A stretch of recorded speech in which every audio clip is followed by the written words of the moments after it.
It was a bleak, wintry night, and the snow fell thickly. I was driving alone on a remote highway, and the silence was oppressive. Only the soft hum of my car's engine and the crunch of tires against the frosted road broke the stillness. The snowflakes danced hypnotically in the beam of my headlights, and every now and then a gust of wind would swirl them into ghostly shapes.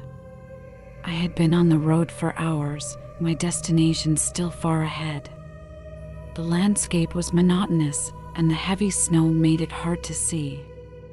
My eyes were heavy with fatigue, and my mind drifted to stories my grandfather used to tell.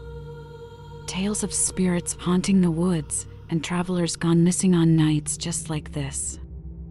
I chuckled to myself, trying to shake off the unease that crept up my spine.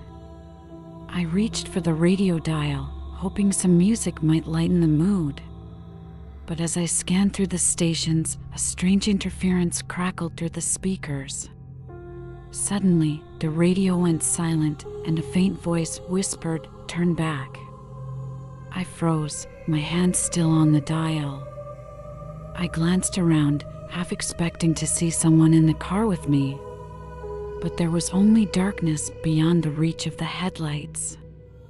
I told myself it was just my imagination, fueled by the isolation and the old stories.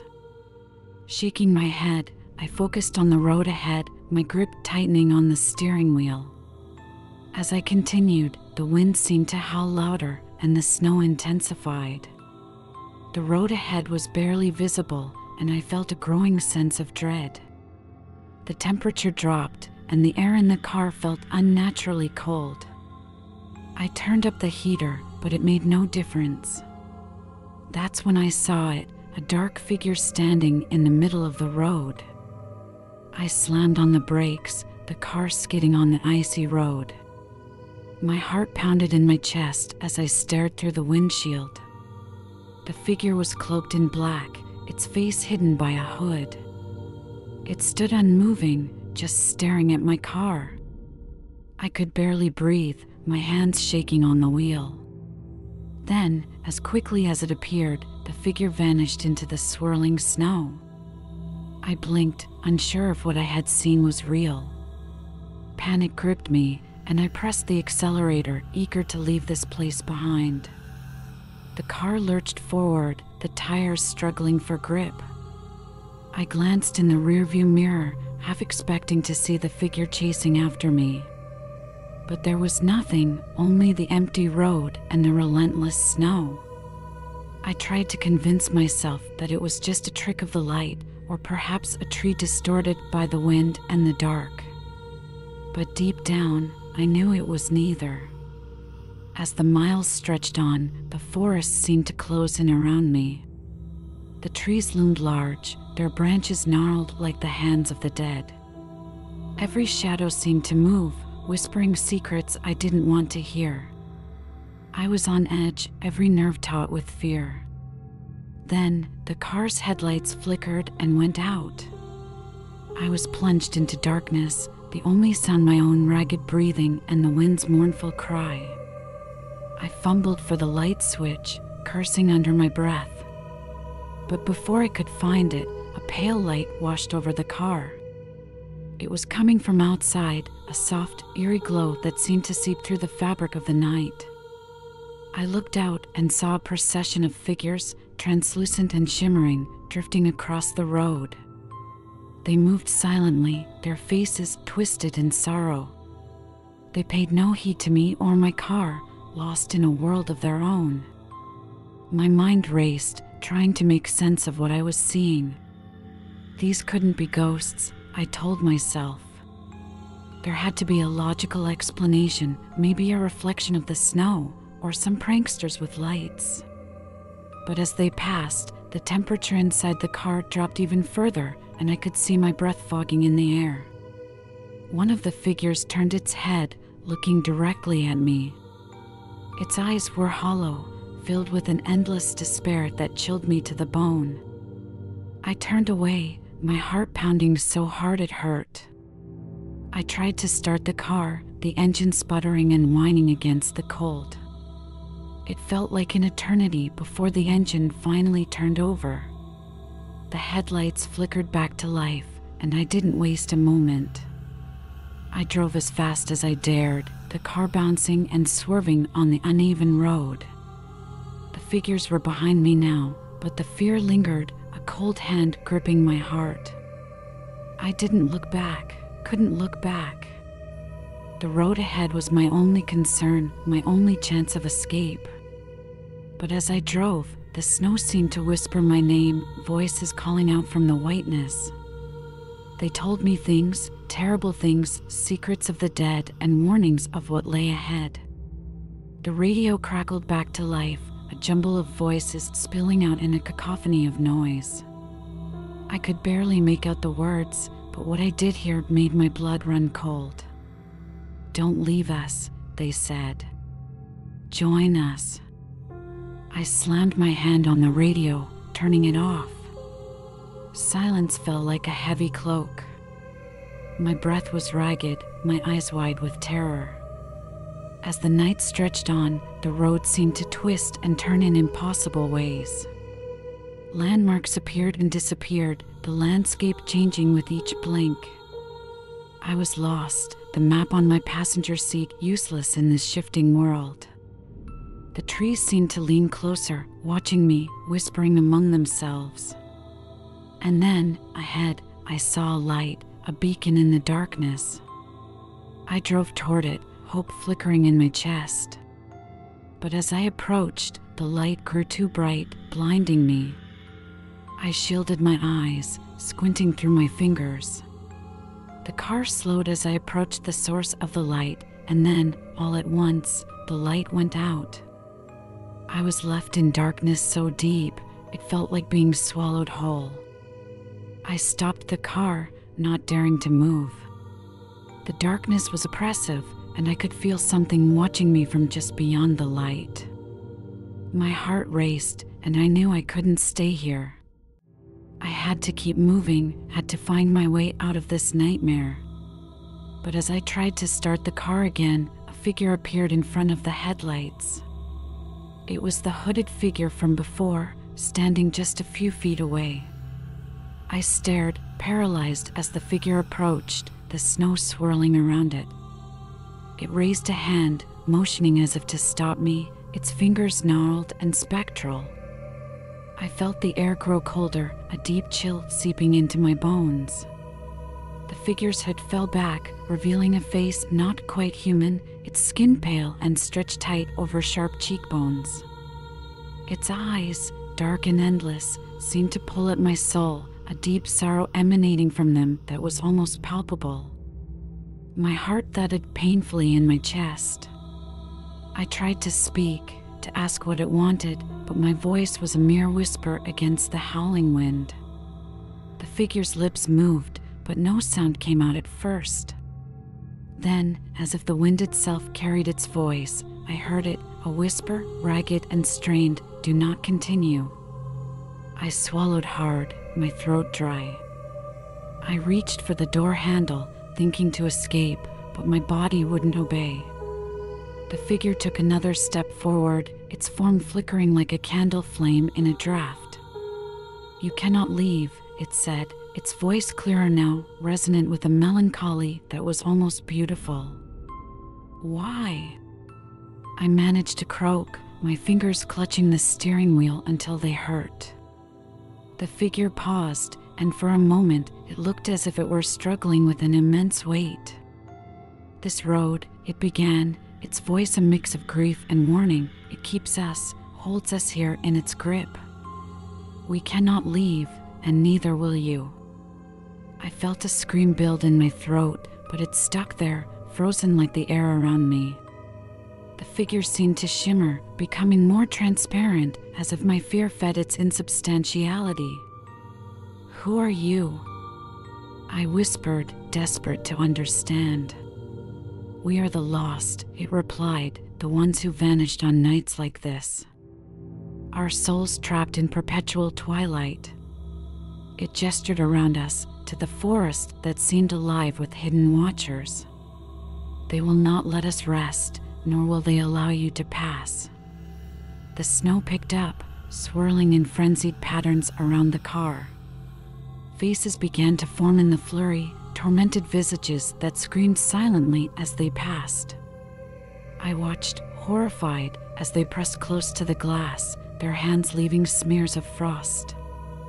I could hear them now, a chorus of whispers, each one a tale of sorrow and dread. "You must go back," the figure insisted, stepping closer to the car. Its hand touched the hood, and frost spread like wildfire across the metal. "Go back, or stay forever." Its eyes bore into mine, a desperate plea evident in their depths. I shook my head, tears forming in my eyes. "I can't," I said, my voice breaking. "I have to go forward. I have to find my way out." But even as I spoke, I knew it was futile. The road had changed. It was no longer just a road, but a labyrinth of fear and shadows. The figure nodded slowly, sadly. "Then you will join us, become part of the forest, part of the snow." It stepped back, blending into the swirling white, becoming just another shadow among many. I tried to start the car again, the engine coughing weakly before finally roaring to life. I pressed the accelerator, but no matter how hard I pushed, the car crawled forward at a snail's pace. The forest seemed to close in around me, the trees bending menacingly overhead, their branches scratching at the car like the fingers of the dead. As I drove, the whispers grew louder, a cacophony of voices that filled the car. "Stay," they murmured, "stay with us." I covered my ears, trying to block out the sound, but it was useless. They were inside my head, echoing against my skull. Then, up ahead, I saw a light, a different light, not the eerie glow from before, but something warmer, more inviting. A beacon. Hope surged in my chest, and I pushed the car harder. The light grew brighter, and for a moment, I thought I saw figures within it, not like the lost souls around me, but vibrant, full of life. But as I neared, the light flickered and shifted, changing form until it was no longer a beacon but an inferno, a wall of fire blocking the road. I slammed on the brakes, the car skidding to a halt just feet from the flames. The heat was intense, blistering the paint on the hood, and I could feel it searing my face even through the windshield. The voices laughed now, a harsh, mocking sound. "There is no way out," they jeered. "No escape." I slumped in my seat, defeated, my eyes stinging with smoke and unshed tears. The fire raged in front of me, the heat oppressive, unbearable. But it was the cold that I felt most, a chill that settled deep in my bones, a cold that whispered of forgotten roads and lost souls. I knew then that I would not escape, that the road had claimed me as it had claimed the others. I turned off the engine, the silence settling around me like a shroud. The fire burned on, but it was the cold that embraced me, the whispers that lulled me into a resigned despair. I looked into the rearview mirror, half expecting to see the figures standing there. But there was only me, my face pale and drawn in the dim light. And then, as I watched, a shadow detached itself from the back seat, leaning forward. "Welcome," it whispered, its breath cold on my neck, "welcome to the road." The shadow's touch was like ice, and I felt the darkness pull at me, drawing me deeper into its embrace. I didn't resist. I couldn't. The road had me now, and I was part of its endless, winding path. The last thing I saw was the fire, flickering and dancing, casting shadows that played across the car, shadows that welcomed me home. As the shadows enveloped me, their whispers grew into a chorus. They sang of loss and despair, their voices melding into a haunting melody that echoed through the car. "You are one of us now," they intoned, their words a chilling embrace. I could feel them around me, their presence cold and suffocating. I sat, resigned, my hands limp on the wheel. The frost on the windows crept inward, intricate patterns that seemed to spell out my fate. The cold was relentless, seeping into my very marrow. I shivered, the sound startlingly loud in the oppressive silence that filled the car. Just then, a loud thump on the roof jolted me from my stupor. My heart raced, pounding against my ribcage. I looked up, half expecting to see something peering through the glass. But there was nothing, only the thick layer of snow that seemed to weigh down the car. Another thump, followed by a scraping sound like nails on metal. I cringed, every nerve on edge. "Leave him," a new voice hissed, harsh and commanding. It came from outside, somewhere close to the car. "This one is not for you to take." The other whispers fell silent, cowed by the authority in the newcomer's tone. I strained to see through the windows, but the frost made it impossible to see anything but shifting shadows. The door next to me creaked, slowly opening with a groan of metal against metal. Cold air rushed in, carrying with it a new figure. It stepped into the car, the temperature dropping further with its entry. This figure was different from the others. It radiated power, its form solid and menacing. It sat in the passenger seat, turning to face me. Its eyes were a piercing blue, so intense they seemed to glow in the dim light. "You are on a path you cannot leave," it stated, its voice deep and resonant. "But you are not theirs to claim, not yet." I looked at it, confusion mingling with my fear. "Who are you?" I managed, my voice barely above a whisper. "I am the keeper of the road," it replied, its gaze never leaving mine. "I govern those who travel its length, and I alone decide their fate." It leaned closer, its cold breath caressing my face. "You have something they want, but it is not theirs to take. Not unless I deem it so." I swallowed hard, trying to gather my thoughts. "Why me?" I asked, my voice stronger now. "What do they want with me? You carry a burden, a piece of their world that you do not understand. It draws them to you, makes them yearn for your company." The keeper's eyes narrowed slightly. "But you are not ready to join them, not yet. You must continue, and you must face the trials the road presents." The car suddenly felt cramped, the air thick with unspoken threats. "How do I continue?" I asked, desperation seeping into my tone. The keeper smiled, a chilling gesture that did not reach its eyes. "Drive," it said simply. "Drive, and do not stop. The road will test you, challenge you, but you must not falter. You must reach the end before they can claim you." Its hand touched mine, ice cold and firm. "Do this, and you may yet find your way back." I nodded, unsure but driven by a newfound resolve. The keeper nodded once, then faded away, its form dissolving into the cold air. I was alone again, but the whispers did not return. I started the car, the engine coming to life with a roar that broke the silence like a thunderclap. As I drove, the road before me twisted and turned, each bend revealing new horrors. Shadows darted in the periphery of my vision, shapes and forms that were neither human nor animal. The snow fell heavier, a blizzard that threatened to swallow the car whole. But I kept driving, my eyes fixed on the road ahead. The trees lining the road seemed to watch me, their branches reaching out like twisted hands.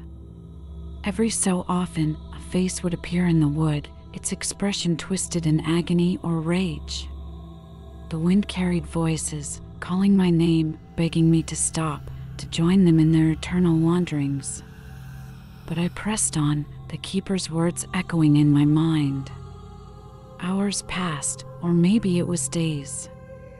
Time seemed irrelevant, a forgotten concept in a world that made no sense. The road became rougher, the terrain wilder. I felt the car struggle against the elements, its progress slow but steady. And then, up ahead, I saw it, a light different from any before. It was warm, inviting, a beacon in the darkness that promised safety, perhaps even salvation. But as I drove toward it, I could feel the road resisting, the shadows deepening. The voices grew louder, more insistent. "Stay," they cried. "Stay with us." But I drove on, the light growing brighter with every mile.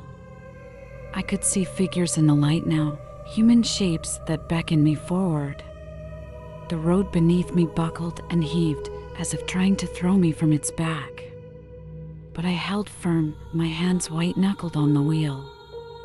I was close now, so close to the light that I could almost touch it. But the darkness was not done with me yet. It gathered around the car, a final barrier between me and my destination. I pushed through, the light enveloping the car, swallowing me whole. And then everything went white. In the overwhelming whiteness, my senses numbed, as if the cold itself had finally penetrated deep into my core. I blinked, trying to adjust to the sudden blaze of light that surrounded me. As my vision cleared, I realized I was no longer on the desolate winter road, but standing outside my car, facing what appeared to be a small, warmly lit cottage nestled in the midst of an endless expanse of snow. It seemed impossible, yet there it was, as real as the cold that still bit at my skin. I approached the cottage cautiously, the snow crunching under my feet. The door was slightly ajar, spilling golden light onto the white snow. A sense of foreboding filled me, each step heavier than the last. As I pushed the door open, the warmth from inside washed over me, beckoning me into its embrace.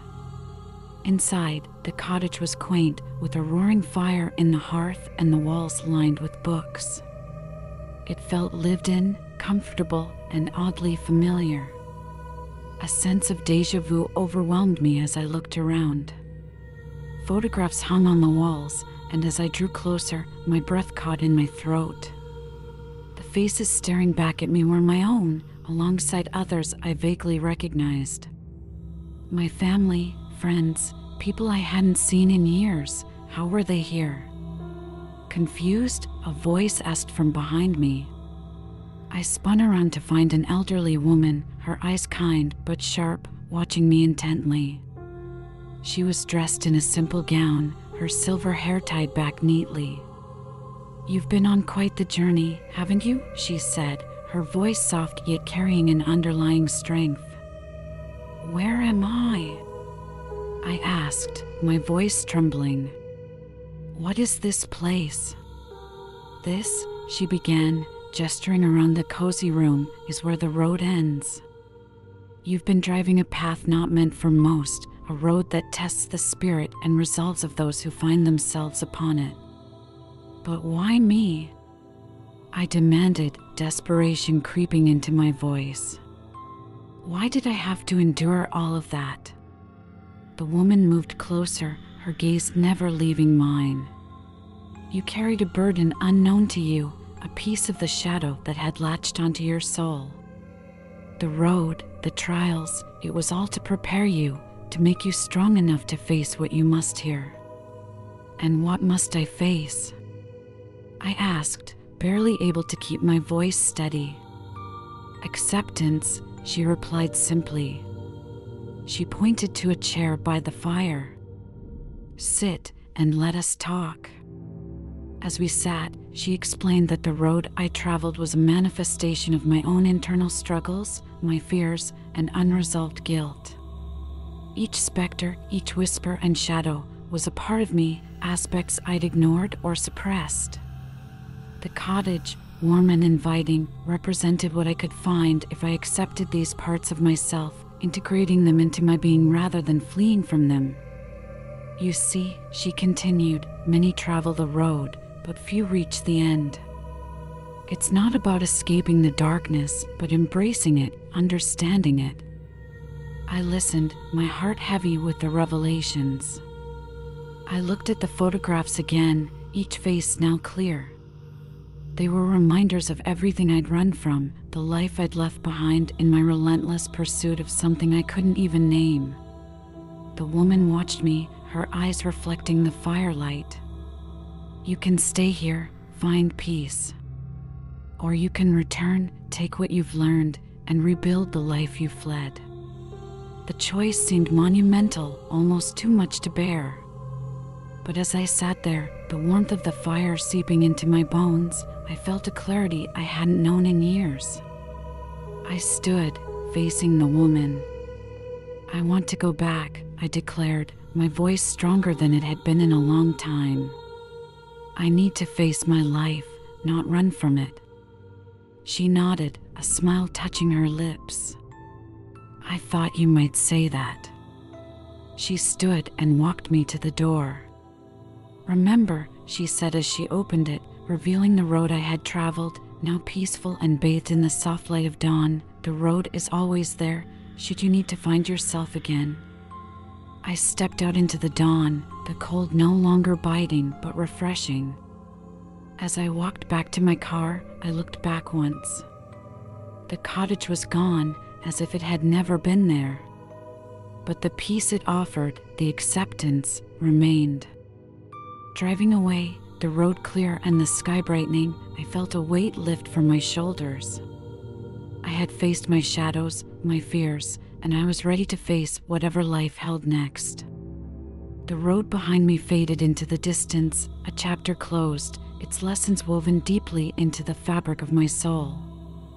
And so, I drove on, the horror of that night a distant memory, its echoes a reminder of the strength gained, the peace found, and the journey completed. No longer haunted by what was behind, I looked only to the future, to the horizon that promised new beginnings, the shadows of the past finally laid to rest.